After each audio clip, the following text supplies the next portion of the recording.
It's the What a Weird Week podcast for Friday, March 3rd, 2023. Crawl space discovery shocks school. I was also shocked, but not in a way that's going to keep me up at night. You know what I mean? Hi, everybody, it's Weird. This is like crazy being here. Really weird tales. Well, I got a great show for you today with some wonderful weird stuff. Thank you for coming back to or for checking out the What a Weird Week podcast.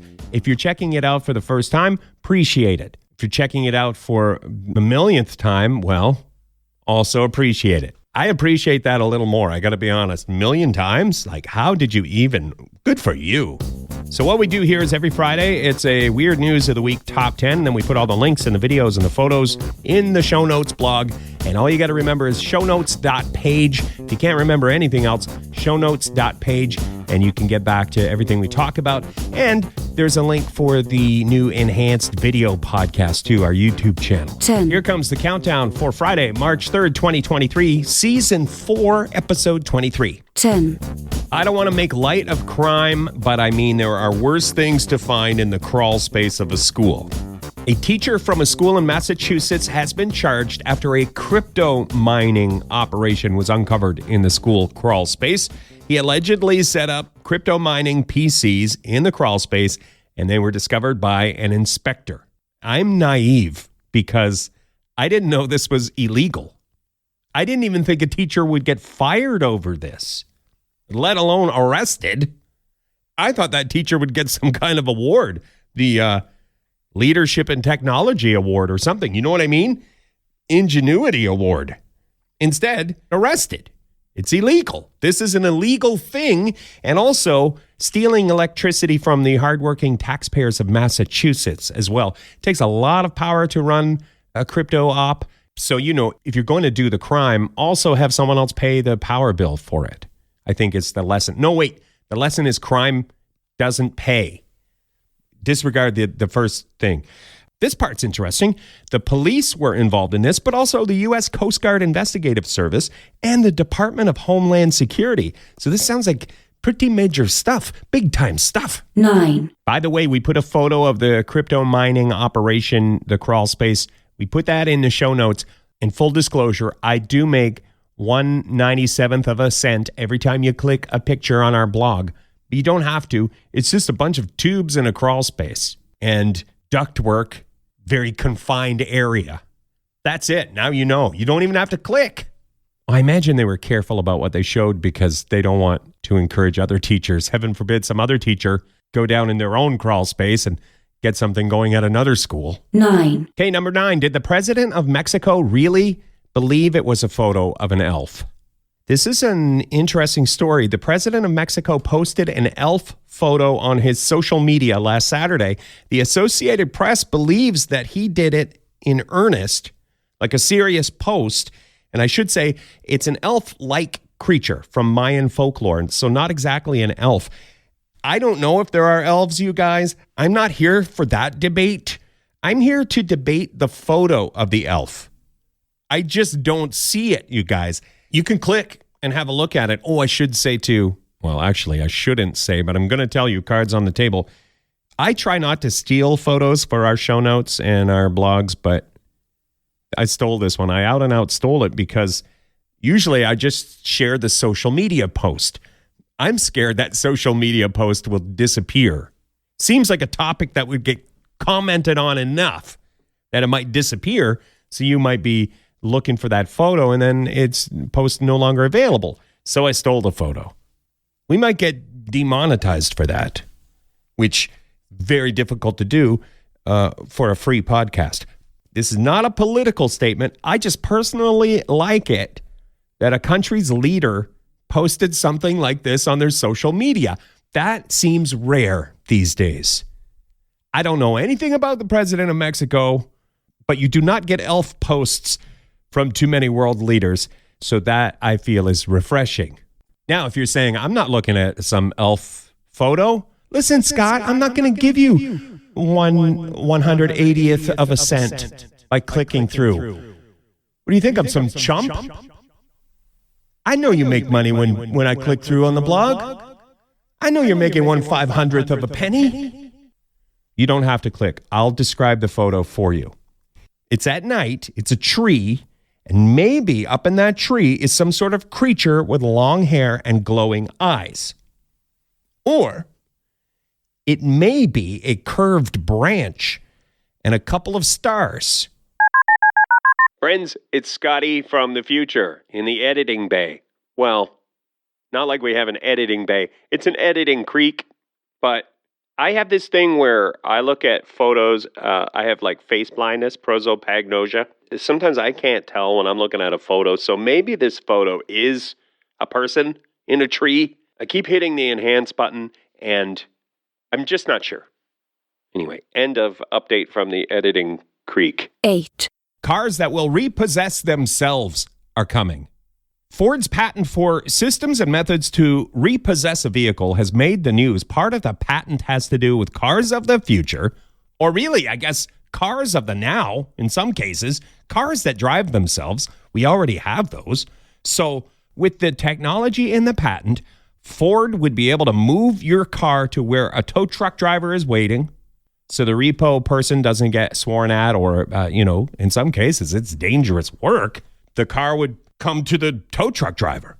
Or, in some cases, the car would just deliver itself to the repo company. Or, in some cases, the car would deliver itself to the junkyard. That's a sad one. I mean, they're all pretty sad.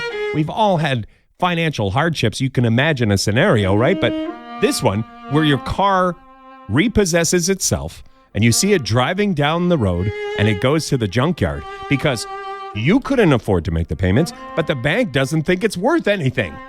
And so they're not even going to try to resell it. It's just going to the junkyard. All they want to do is get it from you and get it to the junkyard. I didn't want to go to the sad place this week. Gah! Something else is troubling me about this. At first, yes, big ticket items, cars, trucks, driving themselves to the repo place. But at some point, other things that cost a lot of money that you might fall behind on your payment. Like, I don't know, big screen TV. You fall behind in the payments. It waits until you fall asleep. And then little robot arms and legs come out from the back and it walks out your door and back to the showroom. That's a scary future, you guys. Or, oh my gosh, don't pay a cent on your bedroom suite. You can get a lovely new bedroom set. Don't pay a cent. And then you read the fine print and they're like, oh, well, at some point you have to pay a cent. And you're like, wait, is that false advertising? And then your bed repossesses itself. Sad music again. My good heavens.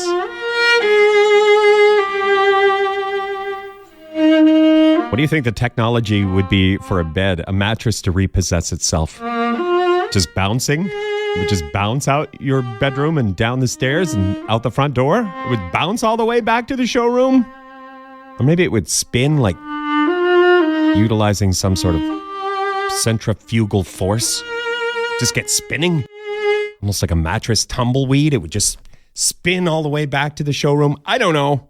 I'm angry at the future. Why am I always angry at the future? Come on, future. 7. You guys, I don't like gross stories. Maybe you didn't pick up that vibe from me. Maybe you think I'm so super chill and you aspire to be like me in that regard. Well, oh, you don't? Oh, this gross story, I'm going to muscle through it because it's weird and it deserves to be in the weird top 10.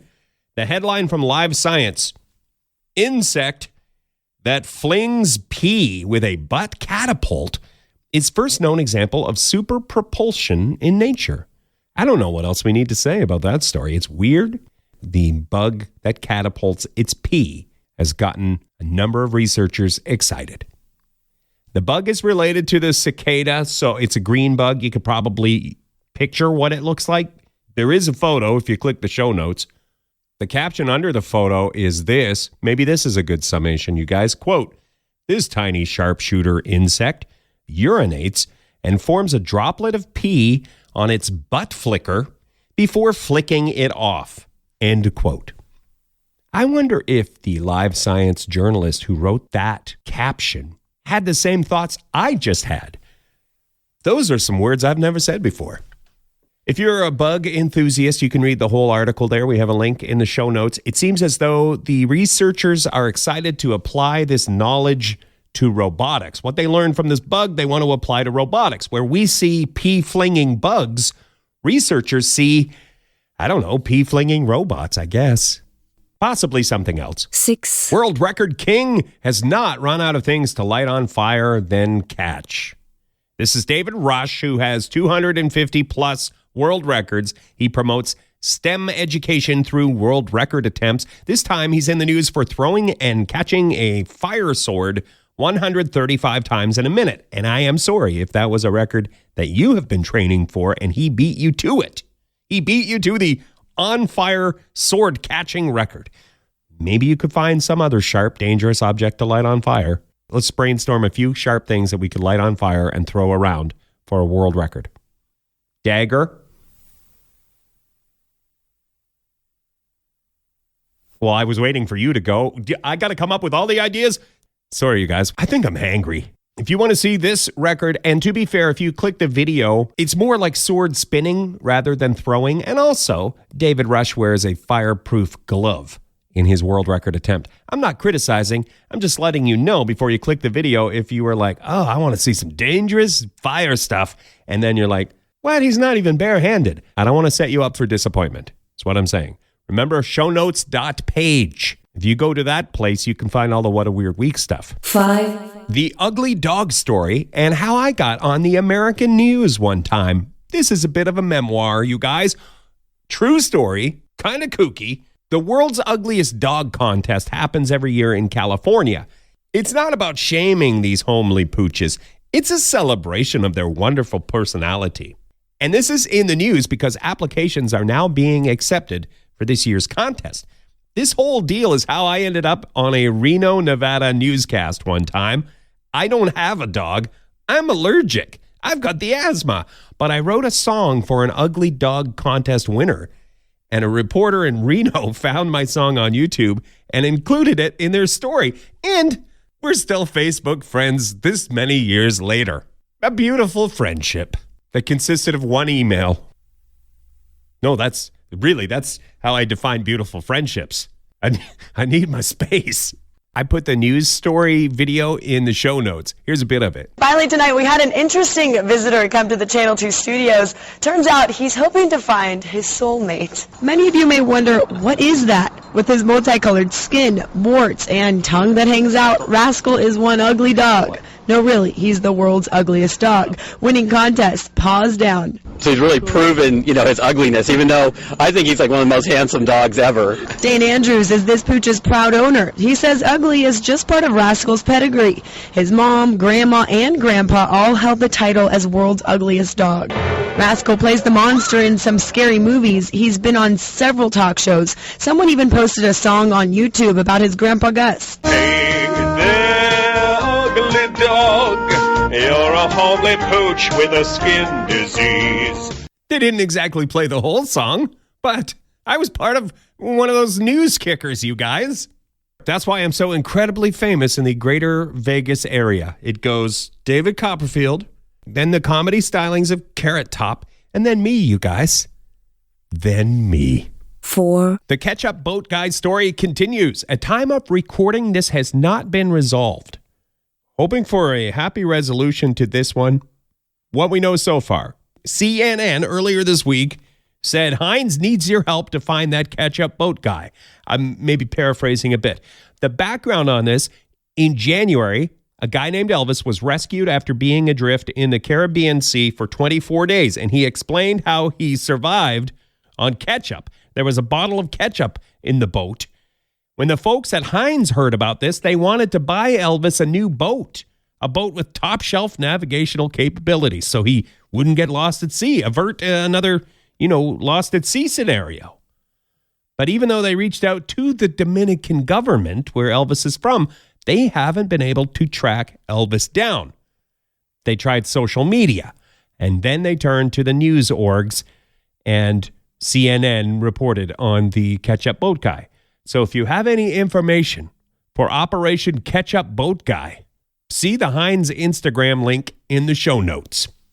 Imagine, Elvis is out there. He doesn't even know that the Heinz Corp wants to buy him a boat. Or maybe he's like, I'm a mustard guy. Sorry, I never want to touch ketchup again. I want nothing to do with ketchup. Maybe that's it. He's avoiding them. 3. Here's the headline from ABC 7 Eyewitness News. New device from China allows couples to simulate kissing over their phones. Let me just say this first of all. Here in Canada, we're going through a thing where technology from China is not being trusted. The news just came out this week. If you work for the government, you cannot have TikTok on your device. So if you're in that type of scenario, you might not be able to have this Chinese kissing technology on your phone, and I'm sorry about that. A silicone attachment to your phone, silicone lips. And they have some kind of lip sensing technology with genuine lip motion, moving, kiss you back, artificial lips. That's what this device is. It's supposed to cost around $40. Couple of things here. They say their target market is people in long distance relationships. I would say the secondary market is just lazy people.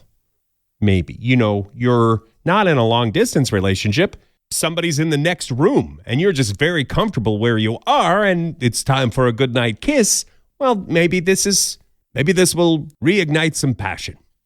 I am concerned, as I am every week when we have these technology stories, AI technology, the robot uprising, what if the kissing phone attachment is a better kisser than I am? What if my wife falls in love with the phone kisser 5000? We better be careful. Approach this with caution, you guys. Early adapters, proceed with caution. Also, hello to my wife, who once in a while will listen to this podcast. Very seldom, but once in a while. Maybe you're hearing this right now, darling. My sweet, sweet love, who would never leave me for silicone lips, right? 2. Paper and gumption, the tossing record that changed the world. Trying to ramp up my headline writing abilities. How was that? Did that grab you? People from the Boeing company set a world record after carefully designing a paper aircraft that was able to fly 290 feet. That's the world record. Almost 300 feet paper airplane. Almost as high as the Statue of Liberty or the Tower of Big Ben, or 1.5 times as tall as the castle at Disney World. It took hundreds of hours of design time and a pretty fantastic throw to get the world record. It was officially acknowledged the other day. Airplane design was inspired by actual hypersonic aircraft, actual hypersonics. Better? We'll leave it in anyway. Don't cut that out. I just want to be honest. These engineers practiced for 4 months before they made their official world record attempt. You can Google hypersonic aerospace vehicles, and you will see there's quite a variety of designs, but maybe the most common design is a bit like the space shuttle. To me, this paper airplane sort of looks like the space shuttle. We do have a video and some photos in the show notes. Show notes. I just want to say it in English. Show notes. There, that's it. 1. This just in. We Never Learn. A movie promotion saga. See, I'm going too far with the headlines. Somebody in Sonoma, California was standing around a street corner while dressed as the ghost face killer from the Scream movies. In a very reasonable reaction to seeing this, people called 911. Turns out it was just a publicity stunt for the new Scream movie. By the way, Scream 6 comes out March the 10th. Whenever someone reports on this, the team behind the publicity stunt high-fives each other. You know what I mean? Like, I'm saying they never learn. Why would they do that? And then I'm like, oh no, this is exactly why they did that. We're all talking about it. We are the ones who never learn. It's just learning is hard, you guys. Learning is hard. How about we just agree to never learn? Getting a Snapchat. I'm going to have to check this, you guys. So let's wrap there. If you want any of the podcast stuff, all you have to do is remember shownotes.page, or in your particular podcatcher, there is a link to show notes and more stuff concerning this podcast and our new YouTube channel where we do videos for the podcasts. Appreciate when you check that out. Maybe you could subscribe or like or whatever the things are in the dibbity-doos down below. like and comment. Smash something.